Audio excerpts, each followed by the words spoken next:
3, 2, 1.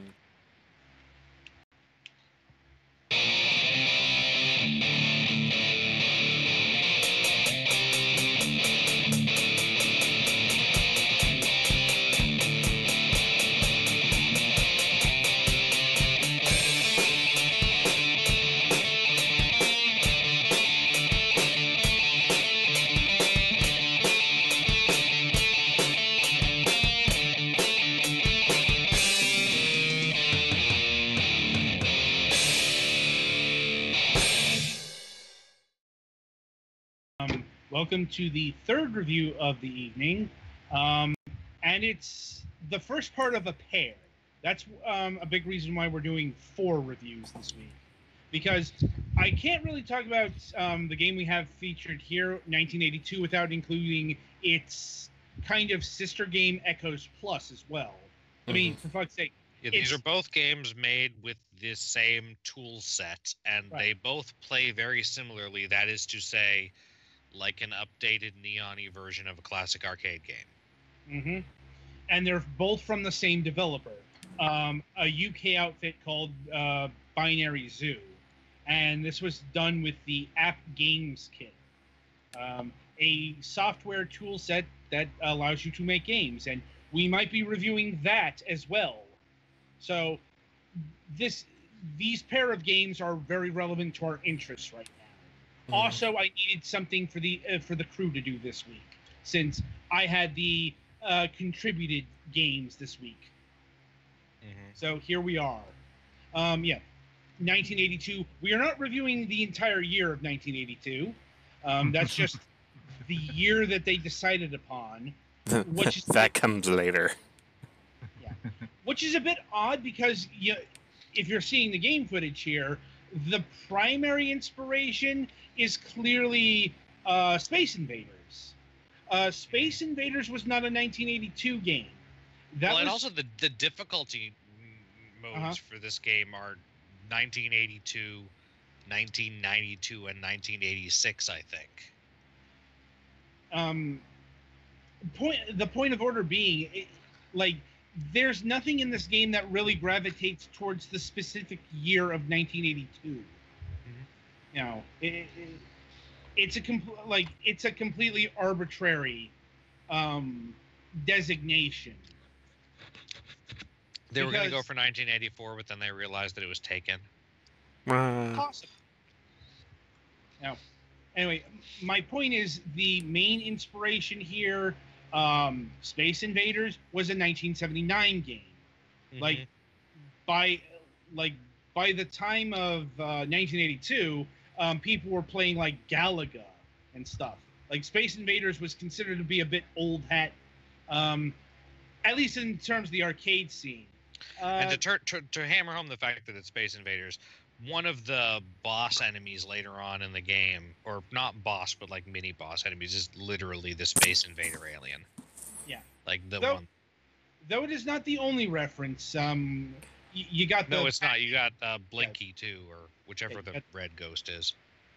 Blink. Yeah, that is Blinky. You've got those spinning mirrors from Xevious. And, and various other pseudo references that'll pop up, but it's got a fair amount of its own original graphics as well.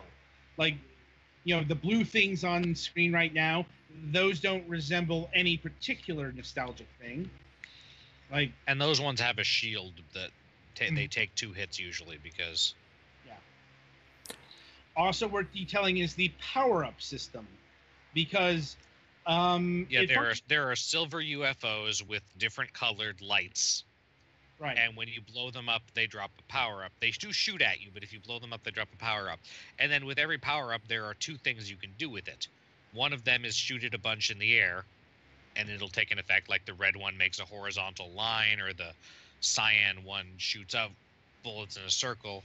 Or you can let the power-up drop all the way to the ground and pick it up, and then it'll either restore some of your health, or give you a shield, or give you rockets, or give you sort of the equivalent of a Gradius option for a short time. Yeah, so there's quite a bit of strategizing at least on paper. In practice, things get hectic enough where you're probably going to end up shooting the power up. It's like that is to say the red one. Shooting the red one is a good way to get a breather because it like just kills most things. Yeah, it's like that's what I tended to do. And yeah. There are also gold UFOs sometimes that I think are just bonus points. If you shoot them, they drop a guy, and then if you shoot the guy too much, he like explodes in bloody chunks. Yeah. But if you let the guy get to the ground, he runs off, and I think you get bonus points. Yeah. Now I wasn't actually watching the score because I was trying not to die. Right. That's a novel concept. You have a pretty generous life bar, though. Yeah, that's about what I was going to get to. So, in a departure from the classics, you don't have a life system here. You have an energy bar. Instead of one hit, one death, you can take several hits. But if your life bar goes down to 0, you're dead. So. And the only way to refill it is to shoot down a green UFO, let the power up hit the ground, and pick that up. Right, and you're also trying to get multipliers here. Yeah, how does that work? I wasn't actually paying attention. Yeah, well, one thing it looks like is if the guy hits the ground, it looks like you get a +3 to the multiplier. Yeah. Okay. Well, it's like how you do it. As soon as Petty Fang gets another game going, I can explain it. So you see the bar on the left here, the white bar that's filling up with the yellow. You get that to the top, that increases your multiplier by 1. And what makes that go up? Killing things. That's the good old standby. I was often killing things and not making much progress. Yeah, it's like you have to kill things in rapid succession, like to get the bar up. Right. That's where things like the red power, the red cross beam comes in really handy. Just kills a whole bunch of things at once, and can raise it. So yeah, there's a bit more going on here than what you'd probably find in 1982. Yeah, I actually enjoyed it quite a bit, and I'm not a huge fan of a lot of the arcade games. I mean, it's not super varied, but it mixed things up enough to keep me interested for a while at least. So yeah, now and for the price of free with no DLC or anything, I'm not complaining. Indeed. Yeah. Now in line with tradition, this is a game you play until you die. Yeah, there is no win per se. Yeah, there's no win state. There is only the eventual fail state. And your goal is to get as many points as possible. And yes, there are leaderboards.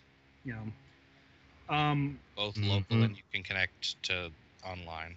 Yeah, local and online leaderboards. So, if you want to engage in that, you can. And it's probably what you would want to be doing because, once again, this is an homage to the arcade greats of old.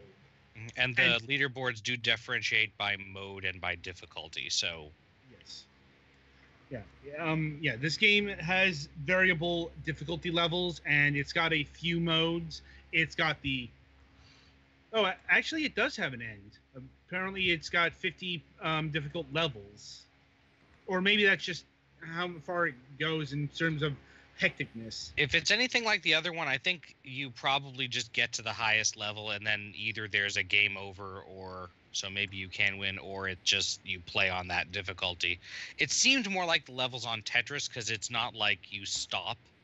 Right. It just transitions into the next level when you get a high enough score or do enough whatever. Yeah. There's the arcade mode. That's the bog standard mode. There's the survivor mode.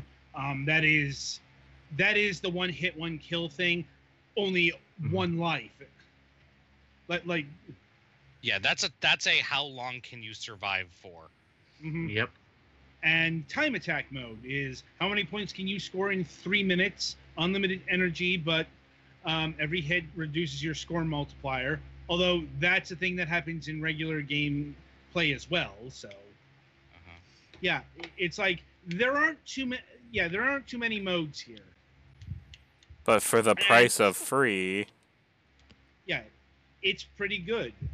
That being said, this is probably a game you're going to play for, say, 15 minutes, half an hour, and then move on to something else.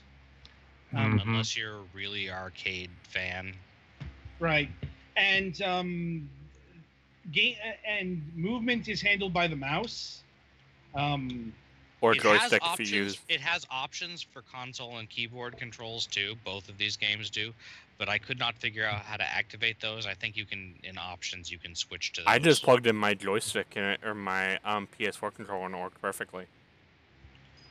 I'm like, I did not have any desire to control this game with an analog stick. Like, you know, you'd probably want to use a D-pad. I mean, if you were doing that. If we're arrow keys work fine though. Yeah, if we're talking optimal control schemes, we would be talking about a radial dial. You know. Oh God. Yeah, you know, a paddle controller. That's what you used with Breakout and Arkanoid, and going back as far as Pong. Those were the best way to control those games. It's just, you know, those games don't come along too often these days. So the radial dial is a truly dead control method. Like even the trackball has more life in it than the dial does. Unfortunate, but you know, that's just kind of the march of progress. And I thought initially that you had to keep clicking the button to fire, but you don't. You can just hold it down. Yeah. Which is good because you pretty much always want to be firing unless there's a power-up you don't want to blow up. And even then, it's more efficient to be firing at a different part of the screen than it is to just stop firing. Yep. Words to live by. The music is very pulse-pounding techno dealy. Yeah, there's not much music. But it... And that's definitely a more modern thing because, well, even arcade games around this time didn't really have music. If you had music in your arcade game, they called you a wizard. Somewhere and they would probably burn you at the stake too. Like, I suppose you did have music like the Pac-Man jingle that plays in between levels. Yeah. But nothing with regularity around this time. Like, or that was just coming into the fore. But yeah, the music is pretty good. Not really something I'd listen outside of the context of the games, but it fits. I think I like the music in Echoes Plus more, but overall I liked Echoes Plus more in general, but more on that when we get to that review. Yeah, this is a very simple, it's basically Space Invaders. The other one elaborates a little more on the concept. Yeah, we'll talk about that in its own review. But as far as this one, it's fairly limited in its designs and machinations, but that's what it's going for. You know. And again, you know, you can't beat the price for a time spender. Yeah, it's like, it's free. It's 100% free. It's not free to start. It's not, there are microtransactions. There's DLC. You know, it's like, it doesn't cost 25 cents. It doesn't cost nothing. As far as your time investment, yeah, sure. But, you know, it's not an amazing game, but, you know, for a freeware title, yeah, it's pretty damn good. Right. Any other final thoughts on 1982? It's a game. You don't have to spend money for. Yeah, I had some fun with it. I would possibly play it again if I was looking for a way to spend some time while I'm waiting. Yeah, I liked it. I won't say it would be good on mobile because you actually want snappy controls for this, and touchscreens are not good for that, but it would be convenient for a pick up and play thing. Yeah. All right, then. So that concludes our review on 1982. Be sure to tune in, as we change everything once again for Echoes Plus.